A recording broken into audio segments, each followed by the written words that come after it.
அஸ்ஸலாமு ஃப்ரெண்ட்ஸ், இன்றைக்கி நாம் என்ன ரெசிபி பார்க்க போகிறோன்னு பார்த்தீங்கன்னா, ஒரு சூப்பரான ஈவினிங் டைமில் சாப்பிட்றதுக்கான ஒரு ஸ்நாக்ஸ் ரெசிபி தான் நம்ம வந்து பார்க்க போகிறோம்.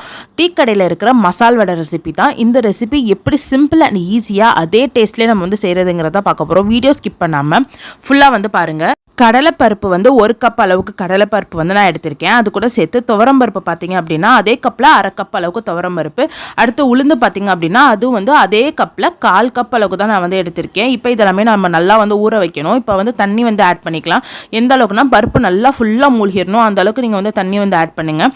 இது வந்து ஒரு 4 மணி நேரம் கிட்டக்க நல்லா வந்து ஊறணும். இந்த மாதிரி ஊறி வரும்போது இங்கே பார்த்தீங்களா எப்படி வந்து மலர்ந்துருக்கு. இந்த மாதிரி பருப்பு வந்து நல்லா மலர்ந்து இருக்கும்.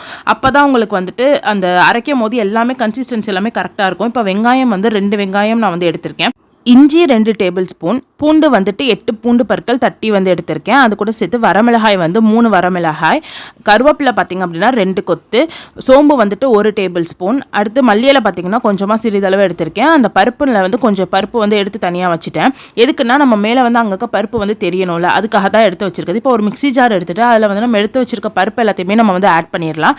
இதில் வந்து நான் எதுக்கு பருப்பு முன்னாடியே நான் சொன்னேன் இல்லையா, அங்கங்கே தெரியணும். ஏன்னா நம்ம அரைக்கும் போது பாதி பருப்பு வந்து உடஞ்சிரும். நம்ம வந்து ரொம்ப பேஸ்ட் மாதிரி அரைக்கக்கூடாது, குறதான் அரைக்கணும். ஸோ அதனால் பருப்பு முழுசாக தெரியறதுக்காக தான் நம்ம எடுத்து வச்சிருக்கிறது. பாருங்கள், இந்த அளவுக்கு தான் நீங்கள் வந்து அரைக்கணும்.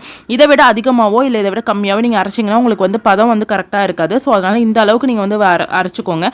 மிக்சியில் அது ஒட்டாமல் உங்களுக்கு அழகாக வரும். இப்போ நம்ம வந்து வெங்காயத்தை வந்து இதில் ஆட் பண்ணிக்கலாம்.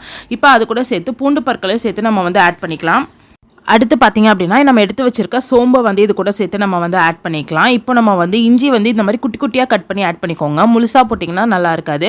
அடுத்து வந்து மல்லியிலையும் நல்லா வந்து கிள்ளி வந்து போட்டுருங்க. அது கூட சேர்த்து நம்ம வந்து பருப்பை வந்து இது கூட இப்போ சேர்த்து ஆட் பண்ணிடலாம். இப்போ கருவேப்பிலை இதெல்லாமே போட்டதுக்கப்புறமா நம்ம வந்து வரமிளகாய் எடுத்துருந்தோம் இல்லையா, அதை வந்து கைகளால் இந்த மாதிரி உடச்சி வந்து போட்டுருங்க. இப்போ வந்து நான் பெருங்காயம் வந்து போட போகிறோம். நல்லா 1 டேபிள் ஸ்பூன் அளவுக்கு பெருங்காயம், உப்பும் வந்துட்டு பார்த்திங்கன்னா 1 டேபிள் ஸ்பூன்.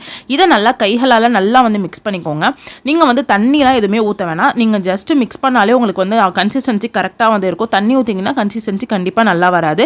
இப்போ பாருங்கள், நான் பால் மாதிரி எடுக்கிறேன் இல்லையா, இந்த மாதிரி எடுக்கும் போது உங்களுக்கு கைகளில் கொஞ்சம் கூட வந்து ஒட்டி இருக்காது. இப்போ பாருங்கள், என் கைகளில் கொஞ்சம் கூட எதுவுமே ஒட்டவே இல்லை.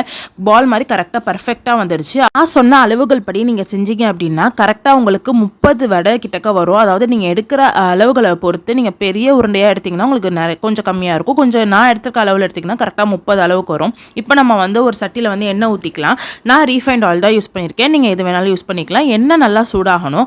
இப்போ வந்து வடையை நான் தட்டுறேன் இல்லையா, இந்த மாதிரி கைகளை நீங்கள் லைட்டாக வந்து ஒரு அழுத்தம் வந்து கொடுத்தீங்கன்னா அப்போ வந்து ஒரு ஷேப் வந்து உங்களுக்கு கிடைக்கும். சூப்பராக இருக்கும். வடையை வந்து போடும்போது கொஞ்சம் தள்ளி தள்ளி போடுங்க. ஏன்னா மாவு வந்து ஒட்டிக்கிச்சு அப்படின்னா அது ஒழுங்காக வந்து உங்களுக்கு வராது. ஸோ அங்கங்கே கொஞ்சம் தள்ளி தள்ளி வந்து போட்டுக்கோங்க.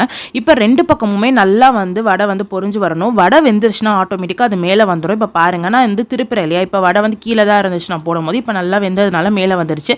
2 சைடும் நல்லா வந்து வேகணும். முக்கியமான ஒரு விஷயம், நீங்கள் என்னென்னா மீடியம் ஃப்ளேமில் மட்டுமே வச்சு நீங்கள் வந்து வடை வந்து போடுங்க. அப்போ தான் உங்களுக்கு வந்து அந்த கலரும் சரி அதில் உள்ளேயும் வந்து நல்லா வெந்திருக்கும். இல்லைனா வந்து உள்ளே வந்து வேகாது, மாவாக தான் இருக்கும். அவ்வளோதான். இங்கே பாருங்கள், நான் ஒரு பிளேட்டுக்கு வந்து ட்ரான்ஸ்ஃபர் பண்ணிட்டேன். அவ்வளோதான் ஃப்ரெண்ட்ஸ், நம்மளோட சூப்பரான ஈஸியான டீ கடையில் பண்ணுற அதே மசால் வடை ரெசிபி வீட்டில் நம்ம ஈஸியாக வந்து செஞ்சிடலாம். இந்த ரெசிபி ரொம்ப ரொம்ப சிம்பிள் அண்ட் ஈஸி தான். இது செய்கிறதுக்கு ரொம்ப நேரம்லாம் ஆகாது. ஊற வைக்கிறதுக்கு மட்டும் தான் டைம். அது நீங்கள் காலையில் நீங்கள் வேலை பார்க்கும்போது கூட நீங்கள் வந்து செஞ்சுக்கலாம்.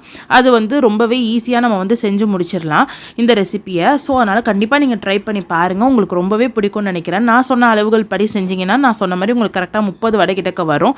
இது வரைக்கும் நீங்கள் எங்கள் சேனலை சப்ஸ்கிரைப் பண்ணலாம்னா மறக்காமல் சப்ஸ்கிரைப் பண்ணிக்கோங்க.